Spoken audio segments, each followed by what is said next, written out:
What is up, you guys? This is Mini Superheroes Today. And in today's video, we'll be taking a look at the LEGO Lord of the Rings set 79007, Battle at the Black Gate. Now, this was from the year 2013, came with 5 minifigures, as you can see here. Also, the Great Eagle, which is pretty cool. We'll look at him closer up. It had 656 pieces and retailed for $59.99 in the United States. Now, this today can go for the upwards of $90, especially if you have the box and things like that. So in any case, let's start breaking it down. So as far as the figures are concerned, we of course have Gandalf the White here up first, which is very cool.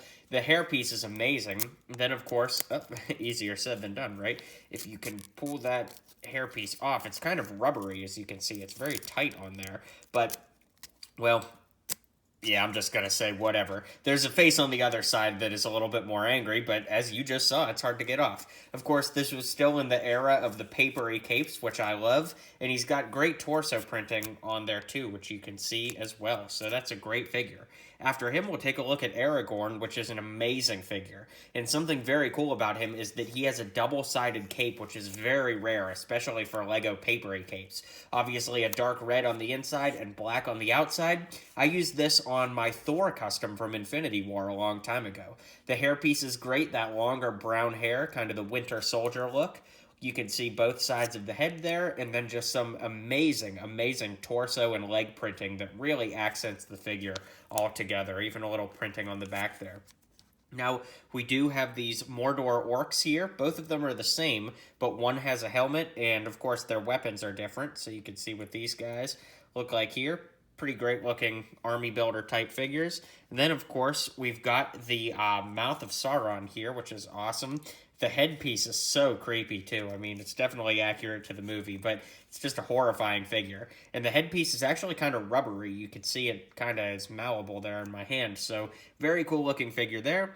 And then the last figure, I guess we'll call it, is the Great Eagle. He's got 2 points of articulation with the big wings here, and it is fantastic. You could stick him on some bricks there. I keep wanting to call him the Mighty Eagle from Angry Birds, if you're old enough to remember that. But in any case, that's pretty cool. And then, of course, we've got the horse for the Mouth to Ride, which is very cool. And this horse is unique, too, because he's got head printing, and he's got those red eyes. So as far as I know, he's exclusive to this set, but just like a lot of other LEGO horses, you could take the saddle off and then put this brick combination in there to round off that if you just wanted to have him look like a regular horse without the saddle. So with all that said, this obviously has some fantastic looking minifigures, but let's take a look at the set as well.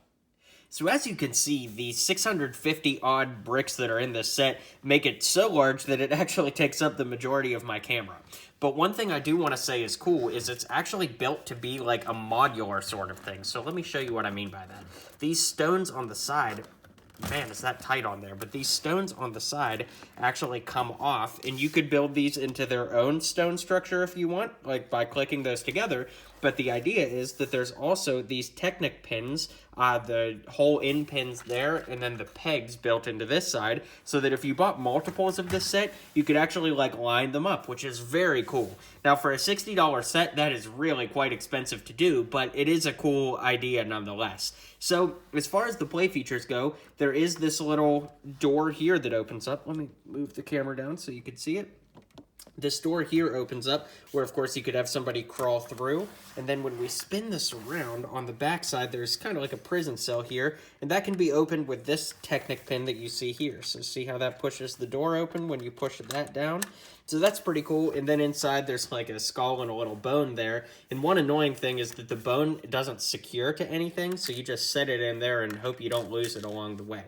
Up top here, you can see that there's like a little room here. I don't know what it technically would be used for other than maybe just like storing these, which you'll see here in a minute what purpose those serve. But moving over, you can see that you've got these great little areas here where your warriors could stand, and you know, maybe if there were some archers or something, they could do that. There's a skull here, of course. Turn it so you can see that. Some glasses, a little torch, so that's very cool. Now, moving down to the bottom, I think it's really cool, something that they added here that's just a slight detail. They added these little jumper pieces so that you could have figures there so that when the gates open, there are people, or rather orcs, on the inside. So how this works is you can see this 2x2 piece is on a little little pivot, so you can slide that up, and then the gates will open outward. So you can see how cool that would look if we do it kind of in the reverse order here. Spin this around, so you're looking at the front gate, and then that front gate opens, and there's your warriors on the other side. So honestly, that is a pretty cool feature. But as far as spinning this around to the back one more time, it's pretty cool that there's some like spears here that, you know, you've got a little bit of an armory going around on the back side of this. And really, it's just a fantastic looking build front and back. It's a great display piece for your shelf or anything like that, and I absolutely love it.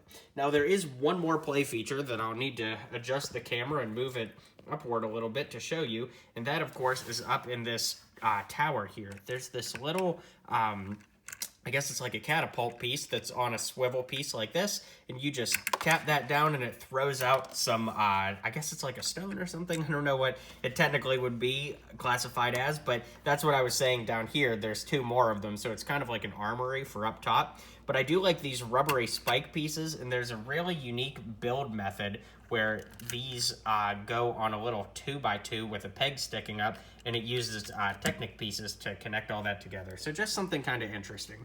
So all right, let's go ahead and zoom out, and I'll give you my final thoughts on this set. Needless to say, there was a lot to look at, and we've got a lot to say. All right, guys, well, I hope you enjoyed this review. This is a really interesting set. I feel like it's a set that would definitely be up to today's standards as far as like the price ratio with the figures you get. It's a really fantastic set for the value, especially at $60 like it used to be back in the day, but even at $90, it's pretty amazing for everything you can see in this video. Drop a comment below, let me know your thoughts on this set, and be sure to hit like and subscribe for more videos just like this coming in the near future. Thanks so much, guys. I really appreciate your support. I'll see you guys next time, and until next time, build on.